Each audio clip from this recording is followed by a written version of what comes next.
சபையானது எப்படி இருக்கிறது? மொத்தம் அப்படியே ஈஸ்வரன் கிளம்பினே இருக்குது. நெட்டுங்கிறது உங்களை பார்த்த உடனே அதான். ஆமாங்க. எப்படி நடக்குது? எப்பயுமே இதே மாதிரி தான் இருக்கும். சபையில் வந்தாரு எங்க ஆர்ப்பாட்டமும் ஒரு தெரியும் மட்டுமா இன்னும் எத்தனை பேர் இருக்கிறாங்க? யார் யாருங்க சொன்னால் அனைவருக்கும் தெரியும். Silence. Don't talk, all of you. Hey! Hey! ஏன் தமிழ்நாடு தொடர்ந்து வருவாரு? ஆமாங்க. எல்லாமே இருபால் இருக்கிறாங்க. ஆனா இப்போ இது சில பேர் செத்து போட்டாங்க. கொஞ்சம் நீலாம் என்னடா இது தமிழ் ஊழக்காரிகளை வருவார்.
சண்டை துவக்கத்திலே முதல் நாள் வெற்றி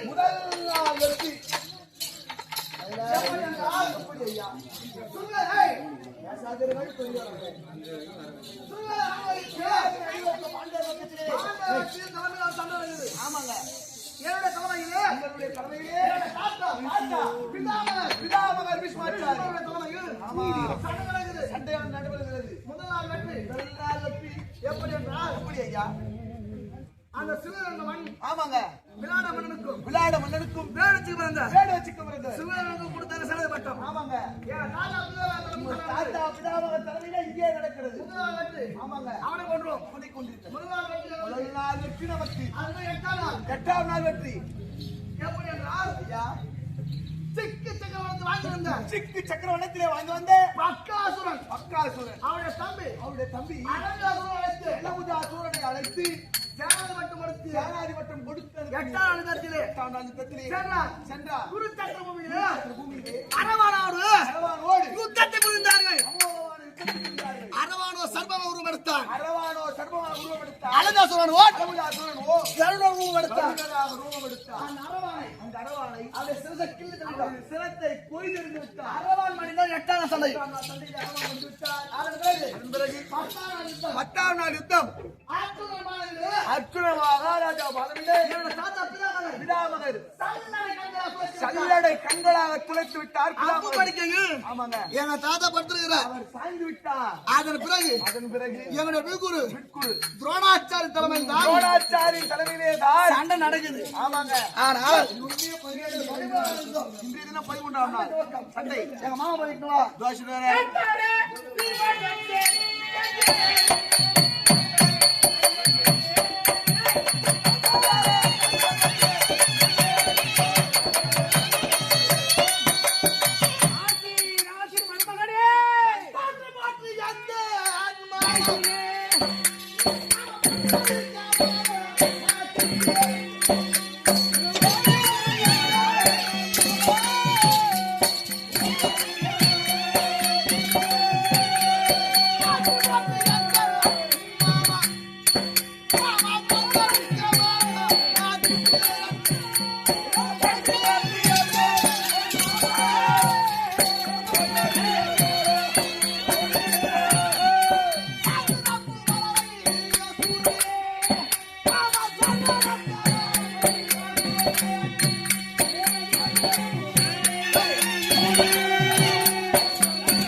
13ஆம் நாள் சண்டை துவக்கம்.